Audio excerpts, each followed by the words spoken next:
Alkitab berita baik Matius 8. Yesus turun dari bukit dan banyak orang mengikuti dia. Lalu seorang berpenyakit kulit yang mengerikan datang dan berlutut di hadapannya. Dia berkata, "Tuan, jika Tuan sudi, Tuan dapat menyembuhkan saya." Yesus menghulurkan tangannya lalu menjamah dia dan berkata, "Aku mahu, sembuhlah." Seketika itu juga penyakitnya tiada lagi. Lalu Yesus berkata kepadanya, "Dengarlah, jangan beritahu sesiapa pun hal ini, tetapi pergilah kepada imam dan mintalah dia mengesahkan kesembuhanmu. Kemudian persembahkanlah korban seperti yang diperintahkan oleh Musa, sebagai bukti kepada semua orang bahawa kamu betul-betul sudah sembuh." Apabila Yesus masuk ke Kapernaum, seorang ketua askar Roma menjumpai dia lalu memohon kepadanya, "Tuan, orang suruhan saya sakit di rumah. Dia terbaring di katil dan tidak dapat bergerak. Dia sangat menderita." Yesus berkata kepadanya, "Baiklah, aku akan pergi menyembuhkan dia." Tetapi ketua askar itu menjawab, "Tuan tidak usah datang ke rumah. Saya tidak layak menyambut Tuan ke rumah saya. Perintahkanlah sesahaja, tentu hamba saya akan sembuh. Saya pun di bawah perintah perwira atasan, dan di bawah saya juga ada askar-askar lain. Apabila saya menyuruh seorang askar pergi, dia pun pergi.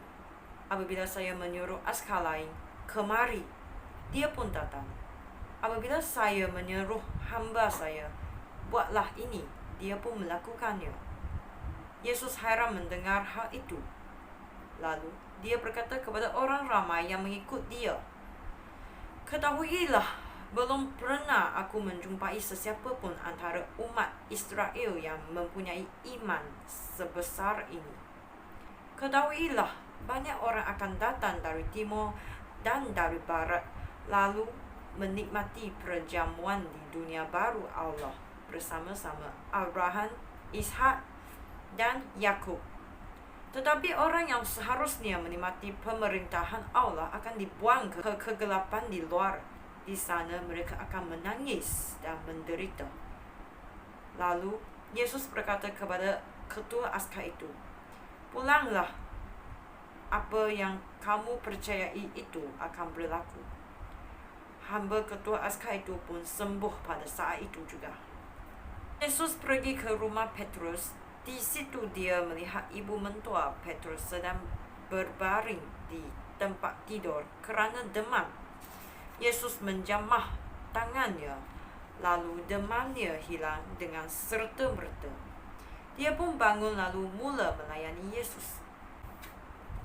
Apabila hari sudah petang, orang ramai membawa banyak orang yang kerasukan roh jahat kepada Yesus. Yesus mengusir roh-roh jahat itu dengan sepatah kata sahaja.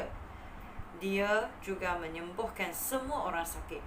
Yesus melakukan semua itu supaya berlakulah apa yang dikatakan oleh Nabi Yesaya.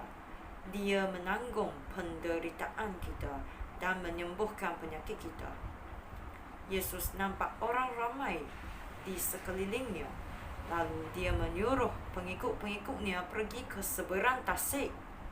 Seorang guru Taurat datang kepada Yesus dan berkata, "Guru, saya bersedia mengikut guru ke mana sahaja guru pergi." Yesus menjawab, "Serigala mempunyai lubang dan burung mempunyai sarang, tetapi anak manusia tidak mempunyai tempat untuk berbaring dan berehat." Lalu seorang pengikut yang lain berkata, "Tuan, izinkanlah saya balik terlebih dahulu untuk menguburkan jenazah bapa saya."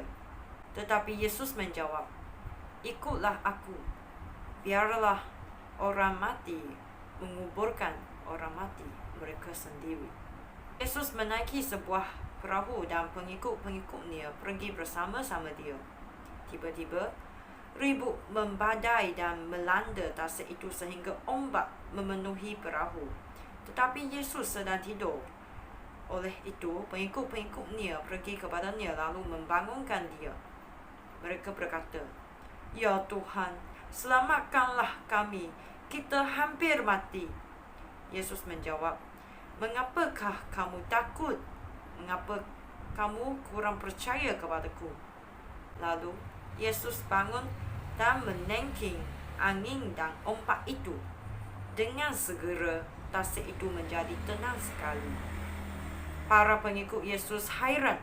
Mereka berkata, "Angin dan ombak pun taat kepada perintahnya. Orang apakah dia ini?" Apabila Yesus tiba di seberang tasik di daerah Gadara, dia didatangi oleh 2 orang yang dirasuk roh jahat. Mereka keluar dari gua kubur dan mereka sangat ganas sehingga tiada sesiapa pun berani lalu di situ. Apabila mereka melihat Yesus, mereka berseru, "Apakah yang akan engkau lakukan terhadap kami, hai Anak Allah? Adakah engkau hendak menghukum kami sebelum waktunya?" Tidak jauh dari situ ada kawanan babi yang sedang makan. Roh-roh jahat itu memohon kepada Yesus, "Jika engkau hendak memerintah kami keluar, suruhlah kami masuk ke dalam kawanan babi itu." "Pergilah," kata Yesus. Dengan segera roh-roh jahat itu meninggalkan kedua-dua orang itu lalu masuk ke dalam kawanan babi itu. Semua babi itu lari ke pinggir jurang, terjun ke dalam tasik lalu tenggelam.